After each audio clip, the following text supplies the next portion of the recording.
Famously, Mahatma Gandhi ने कहा था कि to a people famishing and idle, the only acceptable form in which God can appear is work and promise of food as wages. और कहीं ना कहीं इसी फिलॉसफी से इंस्पायर होकर एक स्कीम बनाई गई थी जिसको कि हम जानते हैं Mahatma Gandhi national rural employment guarantee act of 2005 के नाम से।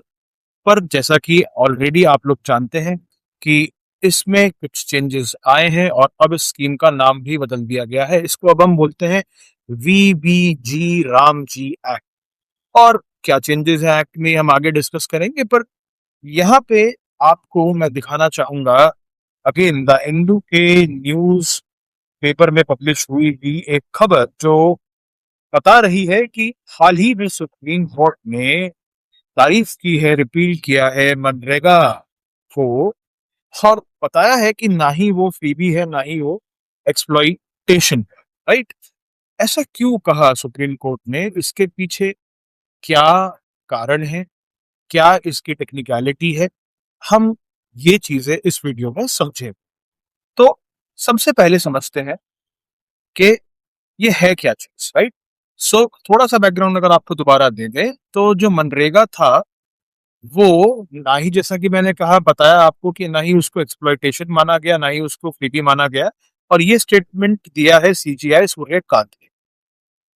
दूसरा पॉइंट है कि जो 2005 का ये एक्ट था, इसकी जो अप्रोच थी, इसको कहा जाता है bottom up legal entitlement for 100 days of guaranteed rural work. यानी कि यहाँ पर आप जो अप्रोच पे काम कर रहे थे वो थी बॉटम अप लीगल एंटाइटलमेंट। यानी कि जो इंसान सबसे नीचे है उसके पास एंटाइटलमेंट था कि वो अपना काम डिग्निटी के साथ मांग सके। राइट? और अब क्योंकि ये बदल चुका है, इसके बाद अरुणा रॉय की एक पिटीशन जाती है। उन्होंने पूछा कि भाई देखिए, ये जो नई स्कीम है इसके अंदर वेजेस डिले हो रहे हैं, मैंडेटरी जो पेमेंट्स हैं वो टाइम पर नहीं हो रही है, मिनिमम वेजेस का मुद्दा है। और इसीलिए सिविल राइट्स ग्रुप्स ने भी अब बात करनी शुरू की है कि लगभग अब स्कीम के अंदर जो नई स्कीम आई है जी राम जी वाली, सिविल राइट ग्रुप्स रिपोर्ट की एक 50% का ड्रॉप है रूरल एम्प्लॉयमेंट जनरेशन में अंडर द रिप्लेसमेंट एक्ट। 50% का ड्रॉप एम्प्लॉयमेंट मिलने पे आप समझिए इसकी कितनी बड़ी इम्पैक्ट हो सकती है लोगों की रोजगार पे, लोगों के सर्वाइवल का सवाल है यहाँ पे। राइट? सो आगे बढ़ते हैं और अब समझते हैं कि जो मनरेगा का फर्क है compare to VBG Ram ji का फर्क वो है क्या। राइट? सो सबसे पहली बात है कि मनरेगा एक डिमांड ड्रिवन कॉन्सेप्ट था, जहां पे हम बोलते थे कि आपको काम गारंटेड है, जबकि वीबी जी राम जी मॉडल आपका एक तरह से और नॉर्मेटिव एलोकेशन है। यानी कि अगर आपके पैरामीटर्स हैं वो पूरे होंगे तो ये आपको काम दे पाएगा, अदरवाइज आपको काम ये नहीं दे पाएगा। दूसरा है ग्राम सभा सेंट्रिक। मनरेगा के अंदर आपको लोकल सेल्फ गवर्नमेंट के प्लान को एग्जीक्यूट करने का मौका मिलता था, जबकि वीबी राम जी मॉडल के अंदर आप देख रहे हैं कि प्लानिंग जो है, इंटीग्रेटेड प्लानिंग जो है, वो ओवरराइड कर रही है पंचायत की ऑटोनॉमी को। वहीं अगर हम फिस्कल शेयर की बात करें, ये बहुत बड़ा इशू है, इस पॉइंट को आपको ध्यान से समझ लेना है कि पहले जो इसका फंडिंग था, फिस्कल शेयर था, वो 90-10 की रेशो में था। यानी कि 90% पैसा आपको सेंट्रल गवर्नमेंट दे रही थी। अब लेकिन जो नया मॉडल है उसके अंदर जो स्प्लिट है ये हो गया है 60-40। 60% अब सेंटर का है, 40% अब स्टेट का है। तो यहाँ पे सवाल उठता है कि अगर आप एक ऐसे स्टेट से आते हैं जो ऑलरेडी रेवेन्यू डेफिसिट में है, जो ऑलरेडी डेट ड्रिवन है, वो कैसे इस स्कीम को सपोर्ट कर पाएगा? साथ ही साथ में मनरेगा में कॉन्टिन्यूस एक्सेस था, ईयर राउंड वर्क की अवेलेबिलिटी थी, और आपको कुछ फोर्स्ड सीजनल पॉजेस भी दिए जाते थे। लेकिन अगर आप बीबीजी राम जी मॉडल की बात करें तो यहाँ पे mandatory 60 day pause during peak agricultural season ही दिया जा रहा है। तो ये कुछ फर्क है दोनों मॉडल्स का। मेन चीज ये है कि एक है आपका टॉप डाउन अप्रोच करंटली, इसके अंदर दूसरी बड़ी चीज ये है कि 60-40 की रेशो की बात की जा रही है। तो यहाँ पे फंडिंग पर भी सवाल उठने लाजमी है। आगे बढ़ते हैं और समझते हैं जो ये फिस्कल फेडरलिज्म की बात है ये क्यों इतनी वरीसम। देखिए, जो ये ट्रांजिशन 90-10 से 60-40 पर हुआ है, ये कई केसेस में ट्रिपल कर देती है फिस्कल बर्डन को काफी सारी स्टेट गवर्नमेंट के। राइट? और ये देखिए हर स्टेट पे लागू नहीं है, यहाँ पे इंपॉर्टेंट बात है, एक्सेप्ट नॉर्थ ईस्ट और हिमालयन स्टेट्स, यहाँ पर पहले की तरह ही चीजें हैं। बजट का ओवररन हो जाना, कॉस्ट का ओवररन हो जाना, वेज की डिलेज हो जाने, कॉम्पनसेशन लाइबिलिटीज, और ये सारी चीजें कहीं ना कहीं स्टेट के बजट के ऊपर एक भार का काम करने वाली हैं। इससे सिवियर डिलीवरी के बॉटलनेक्स हमें देखने को मिलेंगे, राइट। उसके बाद अगर हम कॉन्स्टिट्यूशनल डायमेंशन की बात करें, तो देखिए हमारे यहाँ पर ये 3 एक्ट हैं। आर्टिकल 21 डिग्निटी प्रॉमिस करता है।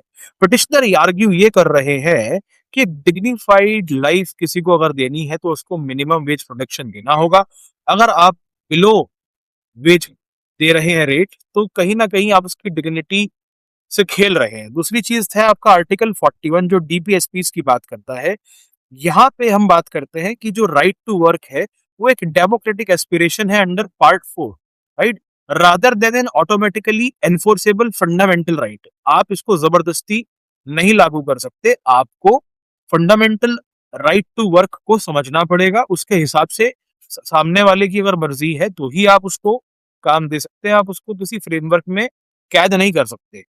और फिर आती है आर्टिकल 23 और 39 की बात, जहां पे prohibition of traffic in human beings and force labour की बात होती है, जो अलाइन करता है आर्टिकल 39 के साथ, राइट, जिसके डायरेक्टिव साफ तौर पे बताए गए हैं कि आपको एडिक्वेट मीन्स ऑफ लाइवलीहुड देना है फॉर ऑल सिटीजन्स। तभी आप देखिए कि इन तीनों को कोट किया गया है, तीनों आर्टिकल्स को, राइट।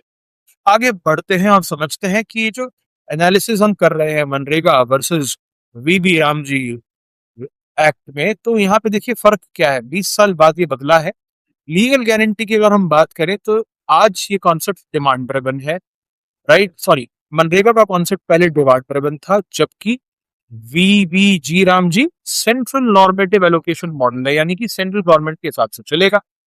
गारंटी डेज मनरेगा में 100 ही दिन के थे। तो हाँ, ऑन पेपर आपको दिखेगा कि जी राम जी स्कीम के अंदर 125 डेज पर हाउस होल्ड पर ईयर मिल रहा है। फिजिकल रेशो का डिफरेंस ऑलरेडी देख ही चुके हैं।